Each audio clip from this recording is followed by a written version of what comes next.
નમસ્કાર મિત્રો, ધોરણ 8ના ગણિતના ઓનલાઈન ક્લાસમાં હું અબરાર હકીમ આપ તમામનું હાર્દિક સ્વાગત કરું છું। મિત્રો, આપણે સૌ સમય સંખ્યાઓમાં અભ્યાસ કરી રહ્યા છીએ અને આપણે સમય સંખ્યાઓમાં ઘણી બાબતો શીખ્યા। જ્યારે પાછળના લેક્ચરમાં આપણે જોયું કે ગણિતના પાઠ્યપુસ્તકના પાના નંબર 9 અને 10 પર આપેલ ઉદાહરણ 1 અને 2ની આપણે ચર્ચા કરી, જેમાં આપણે જોયું કે બે ઉદાહરણોમાં પ્રથમ ઉદાહરણમાં સમય સંખ્યાઓમાં સરવાળાની ક્રિયા હતી, જ્યારે બીજા ઉદાહરણમાં ગુણાકારની પ્રક્રિયા હતી। આપણે બંને ઉદાહરણમાં જોયું કે જ્યારે સમય સંખ્યાઓમાં સરવાળો જો સીધો કરવામાં આવે તો લસા લેતા આપણને ગુણાકારમાં લાંબી પ્રક્રિયા કરવામાં આવે છે, જેમાં આપણને થોડી તકલીફ અનુભવાય છે। જવાબ તો આપણને મળે જ છે, પરંતુ જ્યારે આપણે આ જ પ્રક્રિયાઓમાં સરવાળો હોય કે ગુણાકાર હોય યોગ્ય જ ગુણધર્મનો ઉપયોગ કરીએ, ક્રમના ગુણધર્મનો ઉપયોગ કરીએ કે જૂથના ગુણધર્મનો ઉપયોગ કરીએ તો આપણે સરળતાથી જવાબ સુધી પહોંચી શકીએ છીએ અને સરળતાથી આપણે સમય સંખ્યાઓમાં સરવાળા, બાદબાકી, ગુણાકાર, ભાગાકારની પ્રક્રિયા કરી શકીએ છીએ। તો ઉદાહરણ 1 અને 2 પરથી આપણે જૂથના ગુણધર્મો અને ક્રમના ગુણધર્મની ઉપયોગિતા સમજી અને આપણે તેનો ઉપયોગ કર્યો। હવે મિત્રો, આજે આપણે અહીંથી આગળ વધવાનું છે। ઉદાહરણ જોયા પછી આજે આપણે અહીંથી આગળ વધીએ। મિત્રો, તમારા પાઠ્યપુસ્તકમાં એક ટોપિક આપ્યો છે જે છે 1.2.4 અને જેનું ટાઇટલ છે શૂન્યની ભૂમિકા। તો આપણે શૂન્ય એટલે કે 0 એની આપણે ભૂમિકા સમજવાની છે કે આ શું કહેવા માંગે છે, ટોપિકમાં આપણે ચર્ચા કરીએ। મિત્રો, આપ સૌ જાણો જ છો, છતાં પણ આપણે અહીં પ્રાકૃતિક સંખ્યા, પૂર્ણ સંખ્યા, પૂર્ણાંક સંખ્યા અને સમય સંખ્યાઓની ચર્ચા કરી, તો આ દરેક સંખ્યાઓમાં શૂન્યની શું ભૂમિકા રહી છે તેની અહીં ચર્ચા કરવામાં આવી છે। હું તમારી સમક્ષ કેટલીક સંખ્યાઓમાંથી એક એક સંખ્યાઓ લખું। દાખલા તરીકે એક પૂર્ણ સંખ્યા લખીએ આપણે। મિત્રો, આ એક પૂર્ણ સંખ્યા છે 2। પૂર્ણ સંખ્યા છે એટલે કે પૂર્ણ સંખ્યાની શરૂઆત થાય છે શૂન્ય અને ધન પૂર્ણાંકો, તો એમાંથી આપણે એક પૂર્ણ સંખ્યા લીધી 2। હવે મિત્રો, આ પૂર્ણ સંખ્યામાં જો હું શૂન્ય ઉમેરું, પૂર્ણ સંખ્યામાં જો હું શૂન્ય ઉમેરું તો આપ જોઈ શકો છો કે જવાબમાં આપણને ફરીથી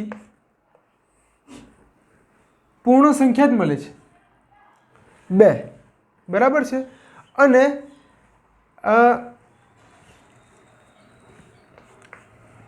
જો હું શૂન્યમાં કોઈ પૂર્ણ સંખ્યા ઉમેરું,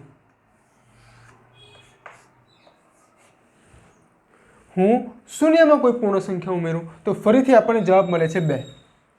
એટલે કે પૂર્ણ સંખ્યામાં શૂન્ય ઉમેરતા અથવા શૂન્યમાં પૂર્ણ સંખ્યા ઉમેરતા આપણને જે તે સંખ્યા જ ફરીથી મળે છે, એટલે કે પૂર્ણ સંખ્યા છે તો પૂર્ણ સંખ્યા ફરીથી મળે છે। એ જ રીતે મિત્રો, હું આપની સમક્ષ એક બીજી સંખ્યા લખું છું -5। -5 એક પૂર્ણાંક સંખ્યા છે, બરાબર છે। પૂર્ણાંક સંખ્યાઓમાં કઈ સંખ્યાનો સમાવેશ થાય તો ઋણ પૂર્ણાંકો, શૂન્ય અને ધન પૂર્ણાંકો। તો આપની સમક્ષ મેં એક ઋણ પૂર્ણાંક તરીકે -5 લીધું, બરાબર છે। હવે -5માં આપણે શૂન્ય ઉમેરીએ તો આપ જોઈ શકો છો કે ફરીથી આપણને -5 એટલે કે પૂર્ણાંક સંખ્યા જ મળે છે। પૂર્ણાંક સંખ્યામાં શૂન્ય ઉમેરતા આપણને ફરીથી પૂર્ણાંક સંખ્યા મળે છે। એ જ રીતે શૂન્યમાં હું પૂર્ણાંક સંખ્યા ઉમેરું -5 તો શૂન્યમાં -5 ઉમેરતા પણ આપણને ફરીથી -5 જ મળે છે। આ કઈ રીતે થશે કે 0 ± માઇનસ અને 0 - 5 ફરીથી -5। પૂર્ણાંક સંખ્યામાં શૂન્ય ઉમેરતા અથવા શૂન્યમાં પૂર્ણાંક સંખ્યા ઉમેરતા આપણને ફરીથી પૂર્ણાંક સંખ્યા જ મળે છે। એ જ રીતે મિત્રો, એક સમય સંખ્યા આપણે લઈએ 2/7। 2/7 એક સમય સંખ્યા છે, બરાબર છે। સમય સંખ્યામાં માઇનસ પણ આવી શકે છે, -2/7 અથવા -7/2, 2/7 આ બધી સમય સંખ્યાઓ છે। તો સમય સંખ્યામાં આપણે શૂન્ય ઉમેરીએ તો આપણને ફરીથી સમય સંખ્યા જ મળે છે। સમય સંખ્યામાં શૂન્ય ઉમેરતા ફરીથી આપણને સમય સંખ્યા જ મળે છે। અને એ જ રીતે શૂન્યમાં હું સમય સંખ્યા ઉમેરું તો આપણને ફરીથી સમય સંખ્યા જ મળે છે। તો મિત્રો આપ જોઈ શકો છો કે કોઈ પણ સંખ્યામાં આપણે તેથી મિત્રો આપ જોઈ શકો છો કે પૂર્ણ સંખ્યા હોય, પૂર્ણાંક સંખ્યા હોય કે સમય સંખ્યા હોય, એ દરેક સંખ્યાઓમાં શૂન્ય ઉમેરે અથવા શૂન્યમાં પૂર્ણ સંખ્યા, પૂર્ણાંક સંખ્યા કે સમય સંખ્યા આપણે ઉમેરીએ તો જવાબમાં કશો ફેર પડતો નથી, આપણને જે તે સંખ્યા ફરીથી મળે છે। બરાબર છે। એને આપણે થોડુંક વ્યાપક રીતે જોઈએ। જો મિત્રો વ્યાપક રીતે આ સંખ્યાઓની આપણે જાણકારી મેળવીએ। દાખલા તરીકે એ આ કોઈ સંખ્યા છે ધારો કે, અને આ એક પૂર્ણ સંખ્યા છે। એ જ રીતના બી આ કોઈ પૂર્ણાંક સંખ્યા છે અને સી આ કોઈ સમય સંખ્યા છે। આ એ બી સી ધારી લઈએ કે આ એક કોઈ પૂર્ણ સંખ્યા છે, આ કોઈ પૂર્ણાંક સંખ્યા છે અને આ કોઈ સમય સંખ્યા છે। આ દરેક સંખ્યાઓમાં આપણે શૂન્ય ઉમેરીએ। દરેક સંખ્યામાં શૂન્ય ઉમેરતા આપ જોઈ શકો છો કે આપણને દર વખતે જે તે સંખ્યા ફરીથી મળે છે। અને એ જ રીતના આપણે શૂન્યમાં કોઈ પૂર્ણ સંખ્યા ઉમેરીએ અથવા શૂન્યમાં કોઈ પૂર્ણાંક સંખ્યા ઉમેરીએ અથવા શૂન્યમાં કોઈ સમય સંખ્યા ઉમેરીએ તો આપણને દર વખતે જે તે સંખ્યા ફરીથી મળે છે।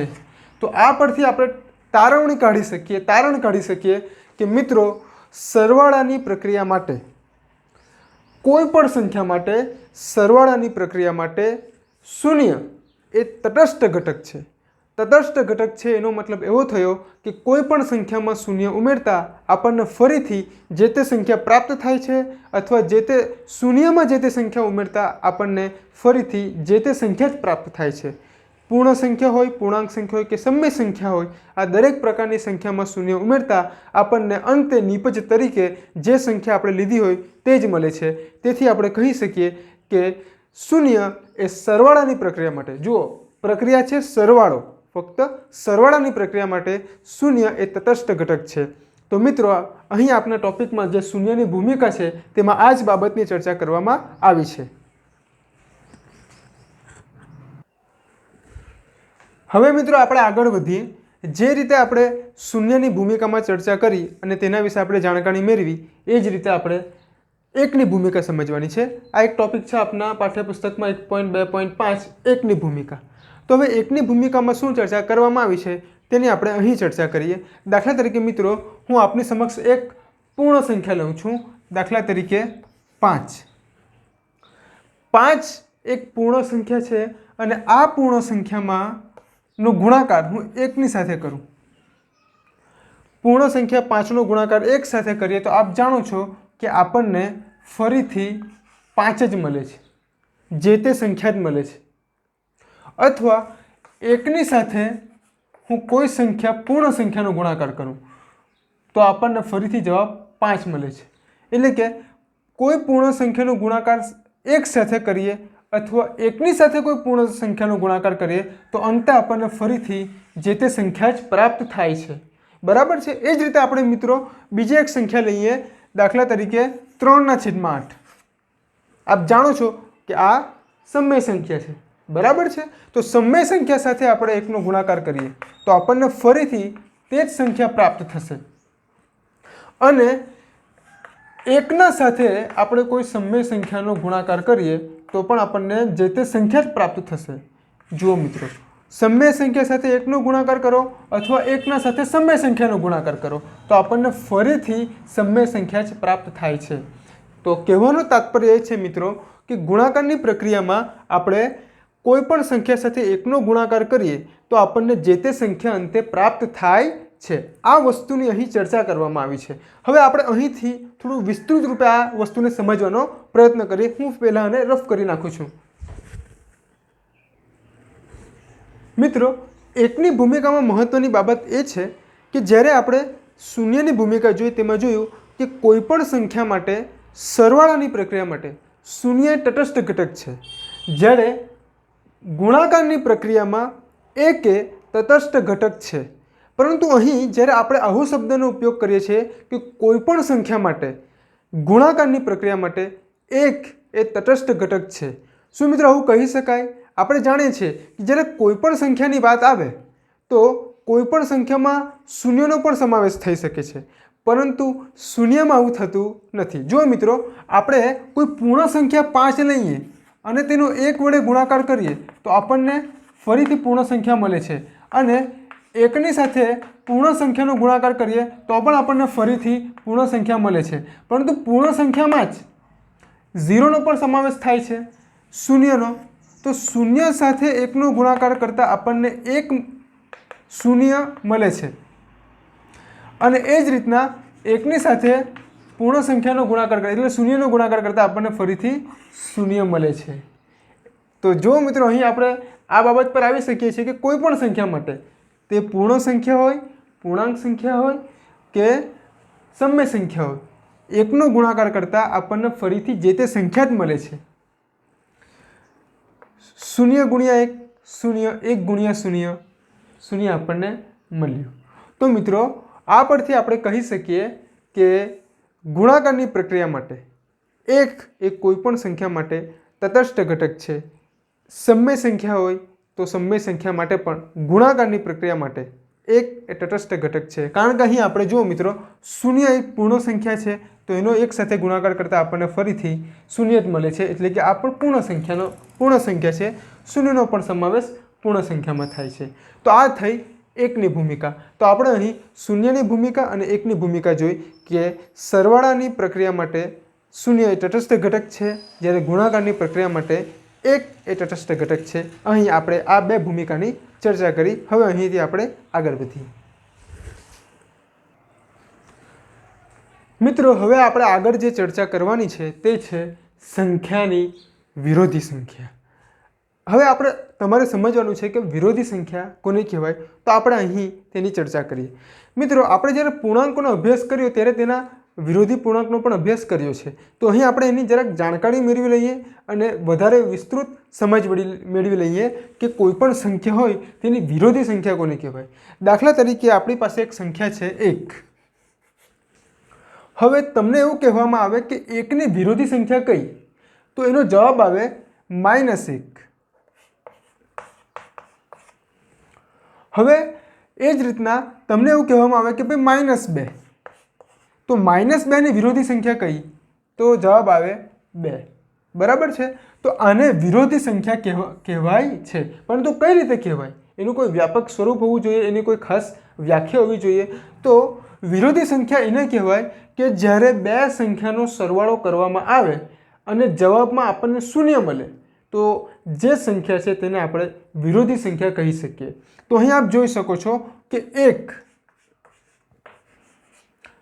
અને આ જે એની વિરોધી સંખ્યા છે એનો આપણે સરવાળો કરીએ -1 જોડે, તો અંતિમ જવાબ શું આવશે, તો 1 ± -1 બરાબર 0। અને એ જ રીતે અહીં -2 છે, -2 માં આપણે 2 ઉમેરીએ, -2ની વિરોધી 2 છે, તો આપ જોઈ શકો છો કે -2 + 2, -2 + 2 બાદબાકી થશે, જવાબ આવશે 0। તો આ સંખ્યાઓને વિરોધી સંખ્યા કહેવાય છે કે જે તે સંખ્યામાં જે સંખ્યા હોય તેની વિરોધી સંખ્યા જો આપણે ઉમેરીએ તો આપણને અંતે જવાબ જે મળે છે તે 0 મળે છે।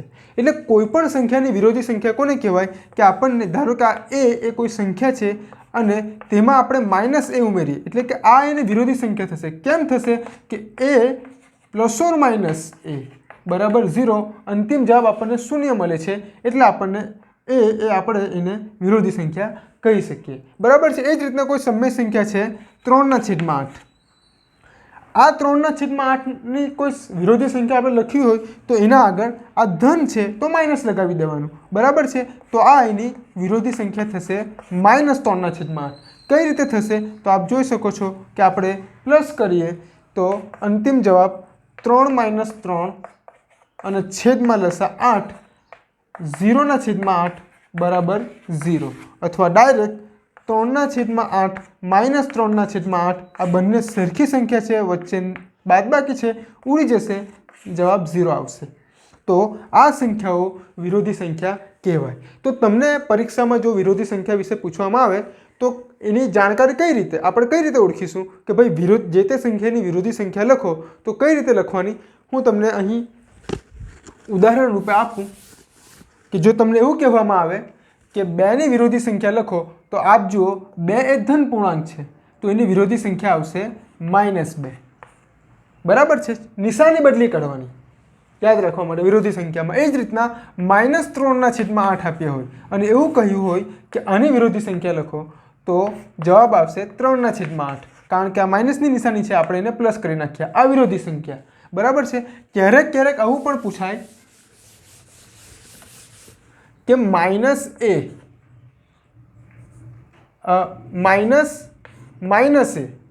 આ સંખ્યાની વિરોધી સંખ્યા લખો તો કઈ રીતે લખીશું? તો સૌથી પહેલાં તો માઇનસ માઇનસ પ્લસ એ થશે. પહેલાંને છૂટું પાડીએ કે માઇનસ માઇનસ પ્લસ એ થશે અને હવે તેની વિરોધી સંખ્યા થશે માઇનસ એ, એટલે કે માઇનસ માઇનસ એની વિરોધી સંખ્યા થશે માઇનસ એ.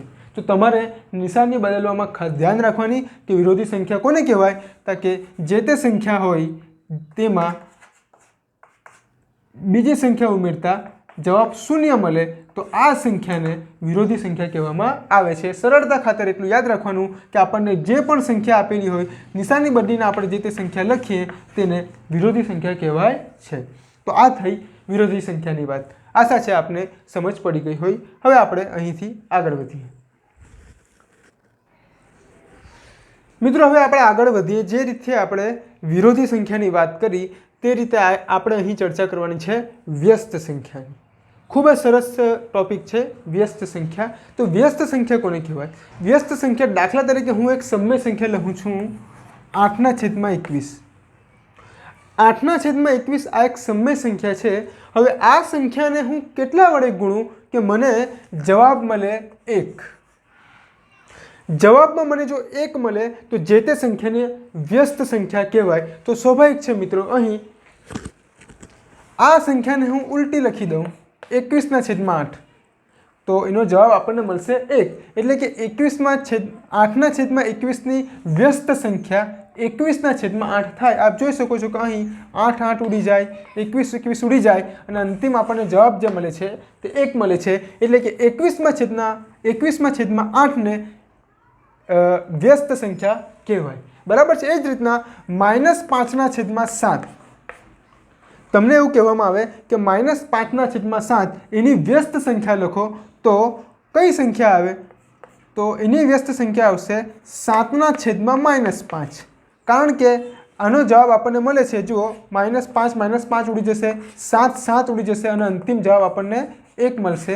તો આ સંખ્યાને 7/-5ને -5/7ની વ્યસ્ત સંખ્યા કહેવાય છે. બરાબર છે. તો હવે આપને એવું આપવામાં આવ્યું હોય કે 2ની વ્યસ્ત સંખ્યા લખો તો 2ની વ્યસ્ત સંખ્યા લખવામાં 2ને કઈ સંખ્યા વડે ગુણું તો મને જવાબ 1 મળે. તો ગુણ્યા 1/2 તો મને જવાબ 1 મળશે, કારણ કે તો પછી 2ની વ્યસ્ત સંખ્યા કઈ થઈ? 1/2. તો તમારે સરળતા ખાતર એટલું જ યાદ રાખવાનું છે કે કોઈ પણ સંખ્યા તમને આપી હોય તેની વ્યસ્ત સંખ્યા લખવાનું કહ્યું હોય તો સંખ્યાને ઉલટાવી નાખવાની. આ યાદ રાખવા માટે છે. દાખલા તરીકે a/b આ કોઈ સંખ્યા છે તો અંશને છેદમાં લખવું અને છેદને અંશમાં લખવું તો એ વ્યસ્ત સંખ્યા થઈ જશે. દાખલા તરીકે a/bની વ્યસ્ત સંખ્યા થશે b/a. બરાબર છે. આ બધું ઉડી જશે. ગુણાકારની પ્રક્રિયા છે, ભાગાકારની પ્રક્રિયા છે અને તેમ જવાબ આપણને મળશે 1. તો આ છે વ્યસ્ત સંખ્યા. તો કોઈ પણ સંખ્યાની વ્યસ્ત સંખ્યા લખવાની હોય તો જે તે સંખ્યાને આપણે ઉલટાવી નાખવાની તો વ્યસ્ત સંખ્યા આપણને મળી જાય. તો પ્રશ્ન એ થાય કે જો શું શૂન્યની વ્યસ્ત સંખ્યા મળી શકે આપણને મિત્રો? દાખલા તરીકે આ 0 છે. હવે એની વ્યસ્ત સંખ્યા લખવી હોય તો 1/0 આવું લખવું પડે, પરંતુ આ શક્ય નથી. મિત્રો એક બાબતનું કાયમ તમે ધ્યાનમાં રાખો કે છેદમાં 0 શક્ય નથી. આ અવ્યાખ્યાયિત પદ થઈ જાય. તમે ઉચ્ચ અભ્યાસ કરશો તો અવ્યાખ્યાયિત પદ ભણશો જેમાં 1/0નો મિનિંગ થાય છે, મતલબ થાય છે ઇન્ફિનિટિવ, એટલે કે અનંત થાય છે. આ અવ્યાખ્યાયિત પદ છે એટલે શૂન્યની વ્યસ્ત સંખ્યા મળી શકતી નથી. આ બાબતનું તમારે ખાસ ધ્યાન રાખવાનું છે. તો સરળતા ખાતર એટલું યાદ રાખવાનું કે કોઈ પણ સંખ્યાની વ્યસ્ત સંખ્યા પૂછે તો આપણે તેની નિશાની બદલવાની નથી, પરંતુ છેદની સંખ્યાને અંશમાં લખવાની છે, અંશની સંખ્યાને છેદમાં લખવાની છે. तो आ व्यस्त संख्या थई। तो व्यस्त संख्या में एवं एटलुं याद रखवानुं छे कि व्यस्त संख्या में आपण जे संख्या आपेल होय तेने कई संख्या वडे गुणीए तो आपणे जवाब 1 मळे। तो सीधी बाबत छे कि आपणे तेनी अंश छेद उलटावी नाखीए तो आपणे जवाब 1 मळे छे। तो आ थई व्यस्त संख्या। आशा राखुं छुं कि आपने ध्यान रहेशे अने खास शून्यनी व्यस्त संख्या मळती नथी कारण के ते अव्याख्यायित पद थई जाय छे, इन्फिनिटी। बराबर छे। तो અહીં આપણે ચર્ચા કરી વ્યસ્ત સંખ્યાઓની। મિત્રો હવે આગળ જે આપણે મુદ્દો ભણવાનો છે તે છે સમય સંખ્યા માટે ગુણાકારનું સરવાળા પર વિભાજન। ખૂબ જ ઇમ્પોર્ટન્ટ મુદ્દો છે અને સમજવા જેવી બાબત છે। અહીંથી આપણને કાયમ માટે આ વસ્તુ કામ લાગશે। बराबर है। गणितना दरेक मुद्दाओं आपने हमेशा जीवन में काम लगे छे। तो अहीं जरा ध्यान थी समझवानो आपणे प्रयत्न करीशुं कि समय संख्या माटे गुणाकारनुं सरवाळा पर विभाजन ए शुं कहेवा मांगे छे। मित्रों अहीं 3 समय संख्या लखवामां आवी छे -3/4, 2/3 अने -5/6। बराबर है।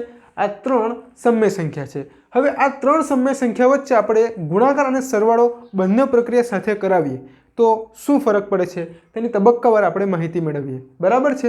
जो मित्रों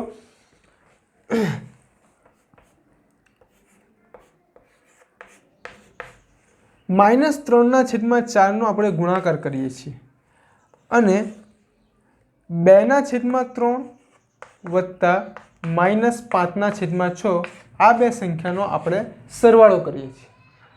हवे आप अहीं जोई शको छो कि 2/3 वत्ता -5/6 आ बे संख्या वच्चे सरवाळानी प्रक्रिया छे, ज्यारे -3/4 में आ आखी संख्या वच्चे गुणाकारनी प्रक्रिया छे। बराबर छे। तो अहीं गुणाकार आ जे गुणाकार छे एनुं सरवाळा पर विभाजन कई रीते थाय तेनी आपणे समज मेळववानी छे।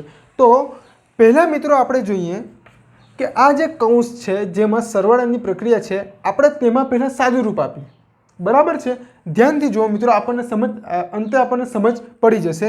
तो जुओ -3/4 एम ज लखुं छुं, वच्चे गुणाकार छे ए पण एम ज लखुं छुं अने जे कौंसमां सरवाळानी प्रक्रिया छे बंने समय संख्या छे तेमां आपणे माहिती मेळवीए। सौप्रथम तो आपणे कौंस छूटा पाડીએ 2/3। हवे आप અહીં જોઈ શકો છો કે અહીં પ્લસ છે અને માઇનસ છે।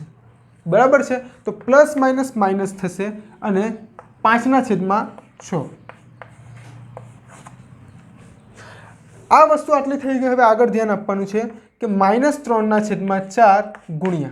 હવે આપ ભણી ચૂક્યા છો, જાણો છો અને વારંવાર આપણે આનો ઉપયોગ કરીએ છીએ કે જ્યારે સમય સંખ્યા આપી હોય અને બાદબાકી કે સરવાળો કરવાનો હોય ત્યારે ફરજિયાત આપણે લસા લેવો પડે કારણ કે છેદ સરખા કરવાનો હોય। જ્યારે સંખ્યા પૂર્ણાંક હોય કે પૂર્ણ સંખ્યા હોય તો તેમાં આપણે સીધે સીધી બાદબાકી કે સરવાળો કરીએ છીએ। તો જો મિત્રો અહીં છેદ સરખા કરવા માટે પહેલાં તો 3 અને 6 નો લસા લેવો પડે છે। હવે અહીં નાની સંખ્યા છે અને આપ જાણો છો કે 3 અને 6 નો લસા થાય છે 6। बराबर है। तो अहीं कार्यवाही आ रीतथी थशे कि छेदमां 6 लाववा माटे 3 ने केटला वडे हूँ गुणुं तो आपणे 6 मळे। तो जाणी शको छो कि 2 वडे अने 6 ने 1 वडे गुणवुं पड़े। अने अहीं आपणे डिटेलमां वात नथी करता। 2 ने जे नीचे गुण्या छे तेनो गुणाकार उपर करवानो, अहीं 1 नो गुणाकार आनी साथे करवानो अने छेदमां लसा 6 कॉमन लखवानो छे, सामान्य लखवानो छे। बराबर छे। तो जो मित्रों 2 जे नीचे लख्या छे तेने आपणे 2 वडे उपर गुणीए तो 2 × 2 4 थशे, -5 × 5 थशे अने छेदमां 6 लसा कॉमन लसा। बराबर छे 6। हवे आपणे आगळ वधीए। बराबर -3/4 गुणिया 4 - 5 तो -1 थाय अने छेदमां 6 एमना एम। हवे आगळ जवाब वधारे सादुं रूप आपे आपणे। बराबर छे। 3 અને 6 तो 3 × 2 = 6 थशे। आ बंने माइनस माइनस छे, प्लस थई जशे। तो आप जोई शको छो कि उपर छेदमां फक्त ने फक्त 1 वध्या अने नीचे छेदमां 4 × 2 8 वध्या। तो आ आपणो अंतिम जवाब थयो। कई रीते आपणे आ जाणकारी मेळवी, कार्यवाही करी कि भाई गुणाकार एमने एम रहेवा दीधा अने कौंसमां जे सरवाळो छे તે પ્રક્રિયા આપણે પહેલાં કરી અને અંતિમ રીતે આપણા જવાબ મળ્યો. બરાબર છે. હવે મિત્રો આપણે થોડુંક આમાં આગળ વધીએ અને વધારે સમજવાની કોશિશ કરીએ, પ્રયત્ન કરીએ કે જો હું આ ગુણાકારને આ સરવાળા પર વિભાજિત કરી નાખું, કઈ રીતે વિભાજિત કરી નાખું કે હું આવું કરું કે -3/4નો ગુણાકાર 2/3 વડે કરું. બરાબર છે. અને ફરીથી -3/4નો ગુણાકાર -5/6 કરું અને વચ્ચે સરવાળો છે. તો આનો જવાબ જે આવે છે તે અને -3/4 અને -5/4ના ગુણાકારનો જે જવાબ આવે છે તે બંને જવાબોનો સરવાળો કરું તો હું શું આપણને ફરીથી 1/8 જવાબ મળી શકે છે? તેની આપણે સમજ મેળવીએ. બરાબર છે મિત્રો. હવે આપણે અહીંથી આગળ વધીએ. જે રીતે આપણે ચર્ચા કરી તો સૌ પ્રથમ આપણે -3/4 અને 2/3નો ગુણાકાર કરીએ, ત્યારબાદ -3/4 અને -5/6નો ગુણાકાર કરીએ અને ત્યારબાદ આ બંને સંખ્યાનો ગુણાકાર કરતા જે જવાબ મળે તેનો સરવાળો કરીએ અને તપાસીએ કે આપણને જે તે સંખ્યા ફરીથી જવાબમાં મળે છે જે આપણને આ જવાબ મળ્યો છે તે. બરાબર છે. તો શરૂઆત કરીએ. -3/4 ગુણ્યા 2/3. તો આપ જોઈ શકો છો કે અહીં 2 દુ 4 ઉડી જશે અને 3 અને 3 ઉડી જશે. તો જવાબમાં ઉપર વધશે માઇનસ અને કશું નથી એટલે 1 -1 અને છેદમાં આપણને મળ્યા 2.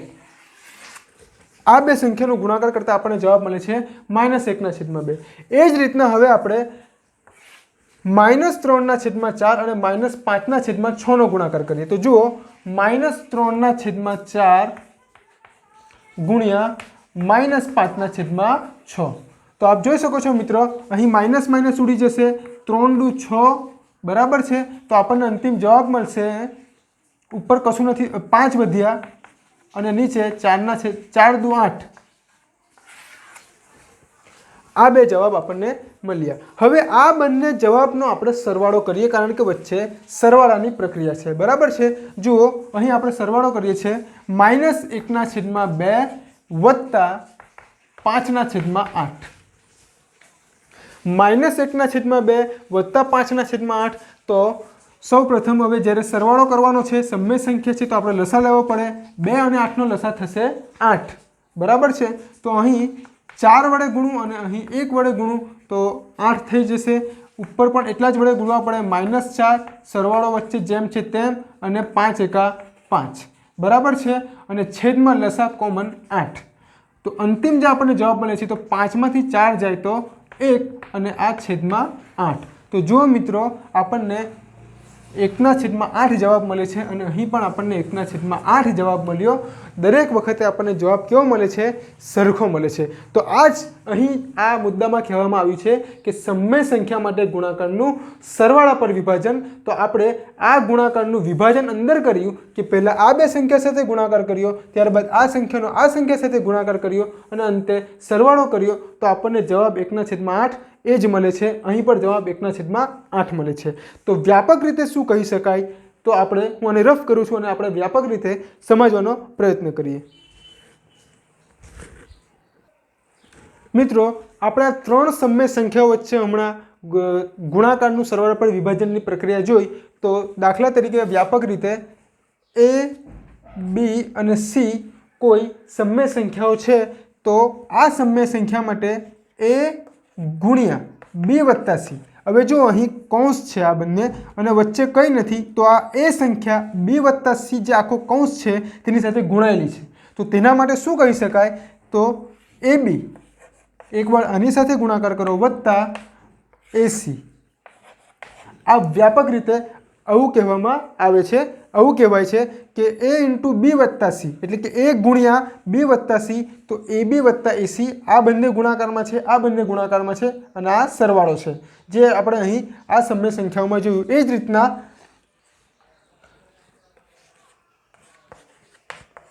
વચ્ચે બાદબાકી હોય તો એના માટે પણ વ્યાપક રીતે આવું જ કહી શકાય. AB સરવાળાની જગ્યાએ બાદબાકી AC. એકવાર આની સાથે ગુણાકાર, એકવાર આની સાથે ગુણાકાર, વચ્ચે માઇનસ એમના એમ. તો અહીં આપણે જે સંખ્યા જોઈ કે પહેલાં આપણે -3/4 બરાબર આ એ લઈ લો અને આ સંખ્યાને આપણે B લઈએ તો -3/4 ગુણ્યા કશું નથી અહીંયા તો એકચ્યુઅલી ગુણાકાર તો છે જ, બરાબર છે।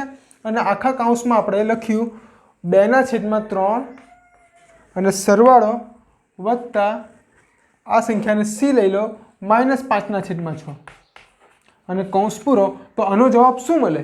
તો -3/4 બરાબર આનો જવાબ આપણને મળશે -3/4 ગુણ્યા 2/3 વત્તા -3/4 ગુણ્યા -5/6। આ આનો જવાબ છે, જે આપણે અહીં વિસ્તૃત રૂપે આપણે એની સમજૂતી મેળવી। તો અહીંથી આ તમારે કાયમ માટે યાદ રાખવાનું છે કે કોઈ પણ સંખ્યા હોય તેમાં ગુણાકારનું વિભાજન કઈ રીતે થશે। તો પહેલાં આ સંખ્યા સાથે ગુણાકાર કરો, પછી સરવાળો, પછી આ સંખ્યાનો આ સંખ્યા સાથે ગુણાકાર કરો, જે આપણે આ દાખલાની ઉદાહરણ લઈને સમજૂતી મેળવી। તો આને સમય સંખ્યા માટે ગુણાકારનું સરવાળા પર વિભાજન કહેવામાં આવે છે। આગળ દાખલા ગણવામાં અને પરીક્ષામાં આ વસ્તુનો ઉપયોગ થશે, તો તમારે આ બાબતનું ખાસ ધ્યાન રાખવાનું છે, બરાબર છે। તો વાલા મિત્રો, આજે આપણે ઘણી બધી ચર્ચા આ વિડીયોમાં કરી, જે ઘણી મહત્વપૂર્ણ ચર્ચાઓ રહી। આપણે ફરીથી એનું પુનરાવર્તન થોડીક ઝડપથી કરી લઈએ કે સૌ પ્રથમ આપણે શૂન્યની ભૂમિકા જોઈ, અને શૂન્યની ભૂમિકામાં આપણે જોયું કે કોઈપણ સંખ્યા માટે સરવાળાની પ્રક્રિયા માટે શૂન્ય એ તટસ્થ ઘટક છે। આ બાબતની આપણે વિસ્તૃત ચર્ચા કરી। ત્યારબાદ આપણે આગળ વધ્યા, વ્યસ્ત સંખ્યાની એકની ભૂમિકા જોઈ, શૂન્યની ભૂમિકા જોઈ, ત્યારબાદ આપણે એકની ભૂમિકા જોઈ, અને એકની ભૂમિકામાં આપણે જોયું કે ગુણાકારની પ્રક્રિયા માટે કોઈપણ સંખ્યા માટે ગુણાકારની પ્રક્રિયા માટે એક એ તટસ્થ ઘટક છે, બરાબર છે। ત્યારબાદ આપણે આગળ વધ્યા અને વિરોધી સંખ્યાની વાત કરી, અને વિરોધી સંખ્યામાં આપણે જોયું કે જે સંખ્યા આપી હોય તે સંખ્યામાં આપણે કઈ સંખ્યા ઉમેરીએ તો આપણને અંતે જવાબ શૂન્ય મળે। તો સરળતા ખાતર આપણે એટલું યાદ રાખ્યું હતું કે જે સંખ્યા આપણને આપી હોય તેનું આપણે નિશાની બદલી કાઢવાની, પ્લસ હોય તો માઇનસ, માઇનસ હોય તો પ્લસ કરો તો આપણને જે સંખ્યા મળશે તે વિરોધી સંખ્યા હશે। આપણે વિરોધી સંખ્યાની આ રીતથી ચર્ચા કરી। ત્યારબાદ આપણે આગળ વધ્યા તો વ્યસ્ત સંખ્યાની વાત કરી, અને વ્યસ્ત સંખ્યામાં જે સંખ્યા આપી હોય તેને આપણે ઉલટાવી નાખવાની છે, બરાબર છે। વ્યાપક રીતે વ્યસ્ત સંખ્યા કોને કહેવાય? તો જે તે સંખ્યાને જે સંખ્યા વડે ગુણવાથી જવાબ 1 મળે તો તેને આપણે વ્યસ્ત સંખ્યા કહીએ છીએ। અને આપણે સરળતાથી યાદ કઈ રીતે રાખ્યું કે આપણને અંશ અને છેદ આપ્યો હોય, દાખલા તરીકે 2/3 એક સંખ્યા આપી છે, ધારો કે સમય સંખ્યા છે, બરાબર છે। તો એની વ્યસ્ત સંખ્યા કઈ થશે? 3/2, કારણ કે બંનેનો ગુણાકાર કરવાથી જવાબ આપણને મળે છે 1। તો આ થઈ વ્યસ્ત સંખ્યાની સંખ્યા। અને અંતિમ આપણે જોયું કે ગુણાકારનું સરવાળા પર વિભાજન, સમય સંખ્યામાં ગુણાકારનું સરવાળા પર વિભાજન, જેમાં આપણે બે નિયમો જોયા કે a કૌંસમાં b વત્તા c હોય તો તેનું વિભાજન કઈ રીતે થશે? ab વત્તા ac। એ જ રીતે a કૌંસમાં b માઇનસ c હોય તો તેનું વિભાજન કઈ રીતે થશે? ab minus ac। તો આજે આપણે અહીં ઘણી બધી ચર્ચાઓ કરી। મિત્રો, આપના પાઠ્યપુસ્તકમાં ઘણા આવા ઉદાહરણો આપ્યા છે, તેમજ ઘણા આવા દાખલા આપ્યા છે, અને આપ બીજી જ રીતે શોધીને પણ આ બાબતોનું પુનરાવર્તન કરી શકો છો। તો આજે આપણે અહીં સુધી અટકીએ, જ્યારે ફરીથી મળીશું તો અહીંથી આપણે આગળ વધીશું। Thank you.